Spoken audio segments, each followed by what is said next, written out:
Today's talk focuses on primarily three areas. The first is Elon Musk deliberately tanking the stock of Tesla for some reason? And one of our viewers suggested something called the Munchausen syndrome. The second thing we take a look at is the $160,000 tobacco cessation technique developed by Rams quarterback. And then the third thing we take a further look at is we had talked about KPIs in our last show, which are key performance indicators, and we're taking a look again at our friends at Tesla to get a better feel for kind of what's going on with Tesla employees and what we might expect from those folks. This is Greg for Tesla Fan Insight. Thanks once again for joining us. I want to do a quick shout out to my friends at Kiwanis International. It's a public service organization to which I've been on and off a part of for many years and really appreciate the work they do. This is Greg for Tesla Fan Insight. Once again, thank you for joining us. If this is your first time, if you're a repeat visitor, welcome back. Also wanted to thank our Patreon supporters as well as our subscribers. Your presence makes a huge difference. It's kind of interesting because one of the things that we've been really surprised by with Tesla of late is that the drop in Tesla stock from about $240 a share to now $190 a share was pretty much all Elon Musk. So for those of you who haven't noticed this, what happened is that Elon had a couple of letters to employees. In particular, the second of those letters reviewed the fact that Tesla was on the way to going out of business if in fact there wasn't severe amounts of cost cutting that occurred. And so after seeing this, the market started to dive, and there were a number of analysts that downgraded the stock. And as a result, we now see Tesla at $189 a share. And the trend that we're on right now could actually see it hit the 150 realm heading towards 100. And so we decided to sort of explore. I've been sort of looking at this and thinking through this process for the last 6 months, and we're in June almost of 2019. And there are a few different angles that I wanted to take at looking at this.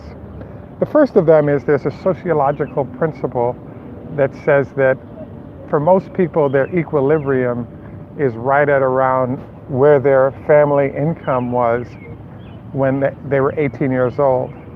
So what you'll notice happen is there are people that will make huge fortunes and then find their way back to their sort of 18-year-old equilibrium of how much money they really should have. So I want to present that as one argument about kind of where things are going in this regard. The second thing that pops up is that, there was a mention of the Munchausen syndrome. I haven't studied it aggressively, but after it was noted, I did look it up, and it does suggest that there are certain people that enjoy the fact that they can, in essence, tank a company in the process of rebirthing successfully that firm is part of the enjoyment of the process. I have to admit that I read about it. It makes sense. It kind of fits what's been going on, but I don't really have a great command of it, and I'm open to any and all of you throwing out your ideas regarding it. The next thing that I wanted to review in the question mark that we introduced the show with is certain data points. Number one, Elon has between 15 and 20 people reporting to him, and in many cases, because he has the other companies he's running, he's only allocating half of his time to running Tesla. So that means that there are a number of executive seats that are not filled, and he really doesn't have time to do the work. So what's been kind of happening is that the subordinates are sort of doing the best they can, and some of them are enduring severe backlash if the decision made is inconsistent with logic that he might have had about how to handle a situation or things. So, number one, we have large numbers of empty seats because of how erratic the management style is of the company. The second thing that's going on is that we had a sort of a friend of the show. There's a good friend of mine whose daughter-in-law took a job at Tesla, and after, I believe, 3 months, she quit. And the reason what her job was is that she was on the factory floor driving forklifts in terms of moving parts between sort of inbound parts and the production line. And so it wasn't a strenuous job, pretty easy once she was trained. The problem she ran into is that Tesla has a 12-hour on, so she was working 4 days a week at 12 hours, Sunday through Thursday, and then 3 days off. And so the challenge with this is that she's an hourly employee, and she had a 1-hour commute each direction and a 2-year-old. So if you work for 12 hours, pretty much 14 hours a day is devoted to the company, and that doesn't leave enough hours for sleep, etc. Hence why she chose to quit and move on to find another job. The Tesla strategy that's going on right now with workers, as is articulated here with the 12-hour plan, is that if you do 2 shifts of 12 hours, you have to find fewer people than if you do 3 shifts of 8 hours or 2 shifts of 8 hours. So, you can maintain a 24 operation in this regard, and it kind of makes sense on one hand, but on the other hand, it really puts a strain on families. So in the case of kind of our friend of the show, we can see how Tesla's keeping a 24-hour production facility going, but we are actually cycling through a lot of people when it comes to finding new contractors that you can put to work. And as you cycle through those folks at high speed, you have to put a lot of training dollars into people that end up quitting. So we're hopeful that this process of sort of burning people out and replacing them, and then the cost of spending, this is atypical of companies that really want to have a successful relationship with employees, and then that relationship bleeding into the quality of cars produced. So the argument I would make is that I hope they somehow figure out how to do a more sustainable production plan so that employees have a fighting chance to maintain their home lives as well as their work lives at Tesla. The next data point I wanted to look at is, in fact, the letters that have been written by Elon. As we all know, Elon actually got in some serious trouble with the SEC for his tweets. So because he knows that letters to employees will be read by the investment community as well as the employees, the fact that he's writing these letters, in my mind, suggests that he knows it's the equivalent of the tweet, but he doesn't get in SEC trouble when he does this. The issue is that even though he doesn't get in trouble because it is a private employee letter that's leaked, if the stock price is falling 50 points as a result of those letters, you have to argue that it might as well be a tweet because of how the information is flowing out. Now, let's contrast how this is done with, pick any company. In this case, I'll pick Daimler or GM. What typically happens with large companies, with 40 or $50 billion market caps, is the CEO does not tweet or send letters in this manner to employees. There will be, closed meetings with no videography that allow, general statements to be made that cannot be presented to the public in this fashion, or material news like this is typically offered up during, earnings announcements, analyst calls.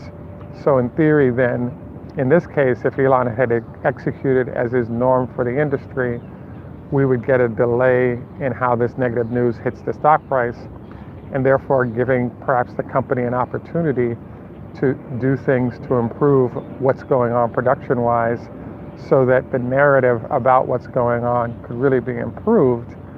And that said, what was interesting is that Elon, for the third letter, announced that they were going to exceed their production goals.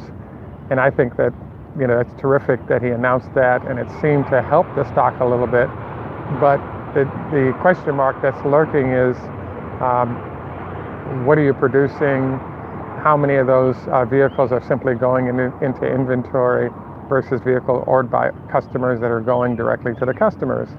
So I really think that it's great that he tweeted this, but the entire focus right now of the investing community is what's going on in terms of preparation for production that is consistent with demand, and what does the demand side look like, and will that demand side consume that inventory? We've stated it numerous times that it's our analysis that the cheap, greater than 60% of the buyers are at the low end of the cost curve. We're just not sure that Tesla can make money in the cars at the bottom end of the cost curve, and so we're hoping that something can be worked out, that this can happen, but we're sort of keeping our fingers crossed that this will work out. So we'll see, and would love to get your input. I feel like every time Elon says something right now, he's really trying to sort of fix previous stuff, but it seems that without some clear answers to some hard questions, we're going to keep seeing the stock fall until there's something that highlights that there is real demand, and Tesla's meeting that demand with quality cars that the customers are happy with. And until then, I kind of expect us to continue to see a falling stock price unless we get some radical changes. I will also say in this segment of the show that I'm very surprised by what's been happening, because Elon has probably lost $5 billion so far, and if we roll to that 150-ish neighborhood, and that's a cut in half of the stock price in a short period of time, we end up in a position where you have to say that he's lost half the market value of the company in 6 months, which I think is unfortunate, because it does take cash to make the whole thing work, and having no stock to rely on to fuel other activities, I think will make it very hard for the company to be successful.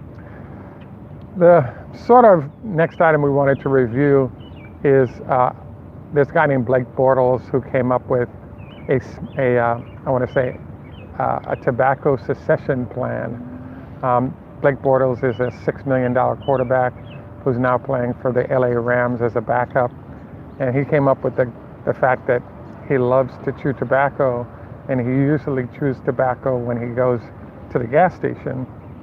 And so one of his ideas was to buy a $160,000 custom Tesla.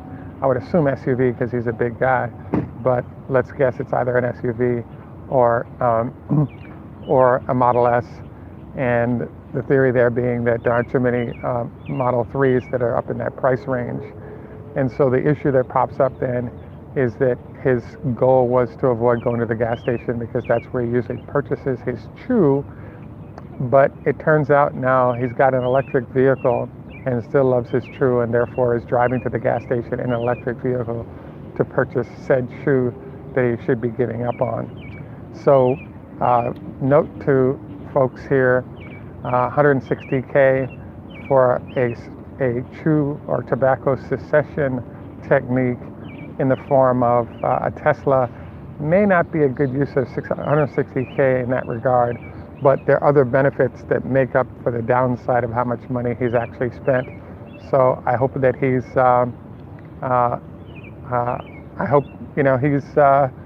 sort of enjoying himself here in the process. The final thing that we wanted to cover is that we like to sort of identify things that we're noticing that Tesla's doing and have it come out in terms of notes and comments made by you guys. So if you own a vehicle and there are issues you're having with your car, please put them in the comments section, because those sections are being read by companies that work with Tesla, and that information is then rolled up to the company in things that they do. There are several incidents of things you guys have covered or we've discussed in the show that have now been baked into the company's activities, and it generally helps Tesla do a better job of everything. The one thing I wanted to highlight today that I was a little concerned about is, please take a look at the photos of the of vehicles in the United States being delivered versus vehicle. There's vehicles in the United States, and then there's vehicles in Europe and how they're handled. What you'll notice is that when the cars are being put on trucks in the United States, the rear vehicle on a semi and parts of the other cars have some sort of protection on them, particularly the most expensive Model X's. And when we see these vehicles being moved after shipment in Europe, we're not seeing similar coverings. And my concern, our concern with this is the fact that when you have a $160,000 vehicle moving out there and you have dust and dirt and rocks on the road, etc., the potential for damage is pretty high, and therefore a lot of repair work that slows down the enjoyment as well as costs the company money they don't need to waste. So we'd love to see Tesla start giving European owners the option of having full coverage of their vehicles so that they can just not get cars that are dinged up prior to arrival. So Europe deserves coverings for their cars too, and Tesla folks, let's make this happen, because we want to see the company successful, not wasting a lot of time and money on repairing stuff at dealerships, which we know it can be slow because there's some heavy backlogs, particularly in places like Norway. I wanted to ease into, we had a long conversation with a doctor at NIH here in DC, and a number of things.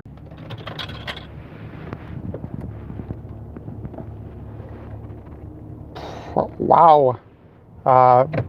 Sorry about the interruption.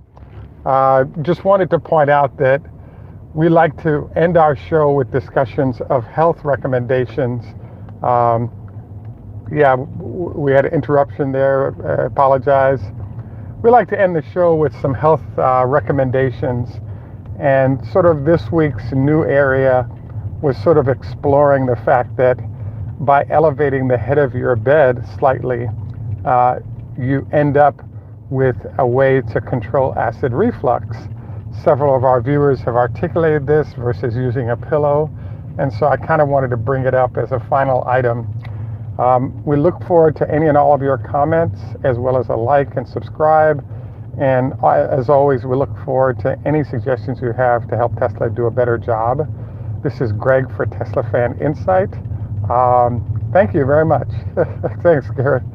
Jerry, Gareth, we want to thank all of our live visitors today. Thanks for your likes and participation. And we look forward to our next show. We're getting to the trucks again.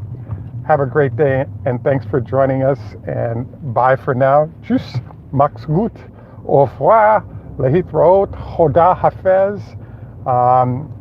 And in Jamaica, we say, enough respect. I like the foam wedge for the bed, Jerry.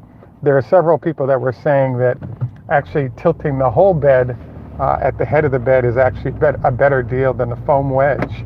But I think the foam wedge would be a lot easier than that. Fasting, excellent point. There's a 5-2 diet that's been recommended by several, so I think that's actually a pretty good idea. Any rate, again, really appreciate you guys joining us. Wow.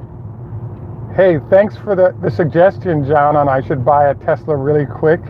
Obviously, the numbers are a little bit high for the budget, but it is definitely our goal to make that happen.